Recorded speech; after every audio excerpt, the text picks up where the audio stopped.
नमस्कार, आप देख रहे हैं बातें यूपी की और मैं केसरी हाजिर हूं उत्तर प्रदेश से जुड़ी दिन भर की 10 बड़ी खबरों के साथ।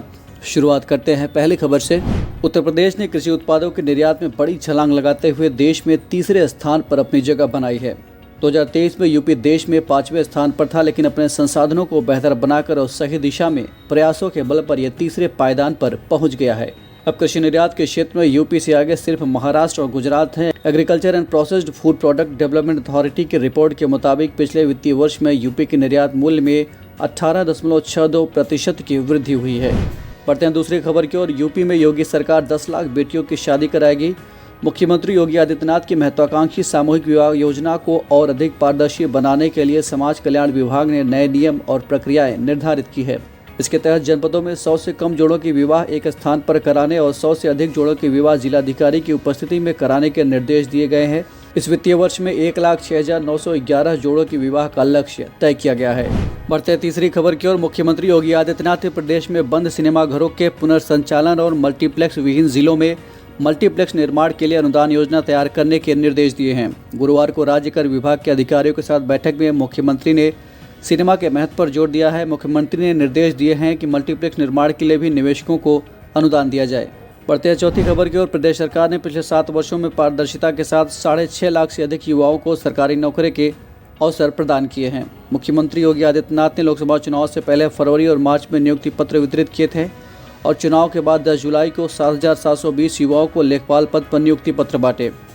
जल्द ही मुख्यमंत्री अन्य विभागों में चयनित युवाओं को भी नियुक्ति पत्र वितरित करेंगे। शिक्षा और स्वास्थ्य क्षेत्र में सबसे ज़्यादा नौकरियां प्रदान की गई हैं। पढ़ते हैं पांचवी खबर की ओर। डीजीपी प्रशांत कुमार ने पुलिस हिरासत में मृत्यु या प्रताड़ना की घटनाओं की रोकथाम के लिए कड़े निर्देश जारी किए हैं।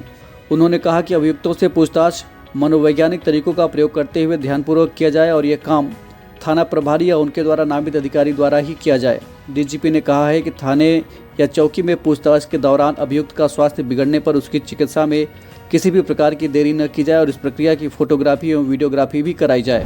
रुक करते अगली खबर की ओर। प्रधानमंत्री स्वनिधि योजना और दीनदयाल अंत्योदय योजना राष्ट्रीय आजीविका मिशन के तहत उत्तर प्रदेश को कुल 6 पुरस्कार प्राप्त हुए हैं। प्रदेश ने स्पार्क अवार्ड के तहत ओवरऑल बेस्ट परफॉर्मेंस में देश भर में दूसरा स्थान और प्रेज अवार्ड में बेस्ट परफॉर्मिंग अवार्ड जीता है। इन पुरस्कारों की घोषणा नई दिल्ली के इंडियन हाइब्रिड सेंटर में केंद्रीय आवासन और शहरी कार्य मंत्री मनोहर लाल खट्टर और राज्य मंत्री तोखन साहू की उपस्थिति में की गई।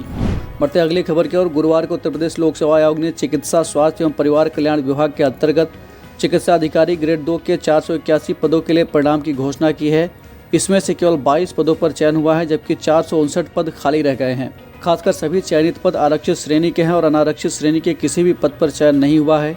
इन 481 पदों में 136 अनारक्षित, 162 अन्य पिछड़ा वर्ग, 125 अनुसूचित जात, 11 अनुसूचित जनजात और 47 आर्थिक रूप से कमजोर वर्ग के लिए रिजर्व थे।